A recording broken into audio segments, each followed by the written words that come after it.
Bonjour et merci de suivre ONU News, une production de l'unité vidéo de la MONUSCO.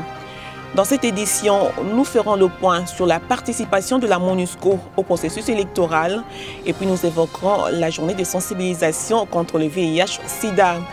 Nous irons ensuite au Nord Kivu où la MONUSCO a doté l'hôpital Dox en matériel médicaux avant de faire le point sur l'éruption volcanique du Nyamulagira.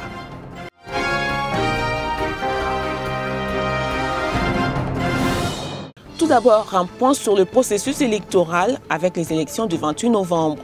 Quel rôle y a joué la MONUSCO? Au cours de la conférence hebdomadaire des Nations Unies, le porte-parole de la mission onusienne a apporté des précisions sur ce rôle, mais aussi et surtout sur celui qui n'est pas le sien, à savoir la certification des résultats. Nous n'avons pas un mandat de certification. Puisque l'ONUCI en Côte d'Ivoire avait un mandat de certification, il était tout à fait normal qu'elle soit aussi activement impliquée dans le calcul des votes pour être en mesure de certifier ces élections-là. Nous n'avons pas ce mandat, par conséquent, nous ne jouons aucun rôle dans le calcul des résultats. À la même conférence de presse, le porte-parole de la MONUSCO est revenu sur la protection des civils relativement aux violences post-électorales. Le mandat de la MONUSCO est la protection des civils. Mais il ne s'agit pas seulement d'une protection militaire. Quand vous voyez tout ce va-et-vient, toute cette valse diplomatique des ambassadeurs, des membres de la communauté internationale qui cherchent à parler avec les leaders politiques, c'est déjà une démarche pour protéger la population civile. Parce que en cas d'utilisation des armes, en cas où les armes venaient à s'injecter dans, je dirais, les discussions politiques, les premiers à en souffrir seront les populations civiles.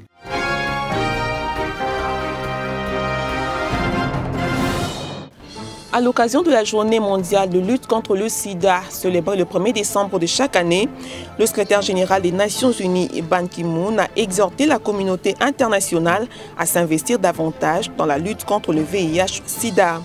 C'est dans cette optique que le bureau VIH-Sida de la MONUSCO a entrepris une campagne de sensibilisation en direction du personnel des Nations Unies. Ici, aujourd'hui, nous avons l'activité de sensibilisation. Cette activité de sensibilisation, c'est pour tout le personnel du système des Nations Unies.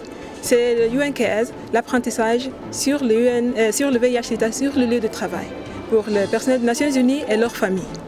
Aujourd'hui, ce que nous faisons ici, nous sensibilisons les gens sur les normes des Nations Unies en ce qui concerne le VIH-Sida.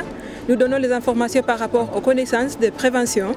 Nous donnons les informations par rapport à l'accès au traitement. Et les personnes qui sont devant nous aujourd'hui vont jouer le rôle de relais au niveau de leur communauté et leur famille. À noter que le nouveau plan d'action lancé par les Nations Unies dans la lutte contre la transmission du VIH-Sida chez les nouveau-nés est zéro nouvelle infection par le VIH-Sida chez les enfants d'ici 2015.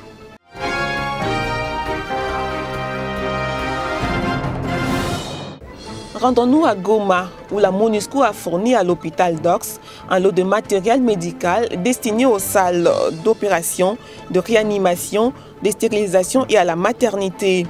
La cérémonie officielle de réception de ce matériel a eu lieu dans les installations du dit hôpital. Alors, ce matériel revêt une importance capitale parce que d'abord, lorsque vous opérez les malades, lorsque vous anesthésiez un malade, il faut la sécurité. Et la sécurité, c'est l'oxygène. La sécurité, c'est la surveillance. Nous avons un moniteur qui surveille l'état du malade du début à la fin. Donc, il faut aussi la sécurité en termes de stérilisation. Sinon, c'est les plaies qui sont infectées. Donc, cela, en bref, a amélioré la qualité des soins que nous prodiguons aux malades pendant et après l'opération. Il faut dire que ce matériel, dont le coût est estimé à plus de 24 000 $ américains, va aider à améliorer considérablement la qualité de soins fournis aux malades.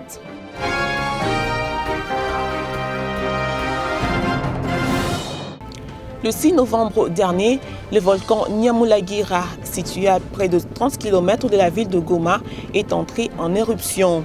Quelques semaines après, l'activité est toujours intense. Le volcanologue Dario Tedesco l'a constaté en le survolant grâce à un hélicoptère de la MONUSCO.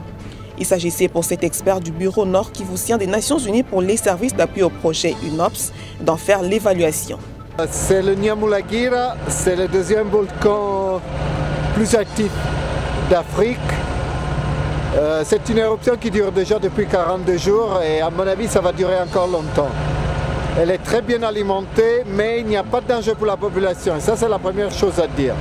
Ni risque direct à cause de la lave, ni risque indirect à cause des retombées acides, des cendres, des cailloux. Donc il n'y a aucun danger pour la population. C'est pour le parc plutôt parce qu'il y a un morceau assez important de forêt qui est en train d'être brûlé. Le lent serpent de lave a été naturellement dévié. Il chemine vers le parc national des Virunga. Voilà qui achève cette édition. Merci de votre attention.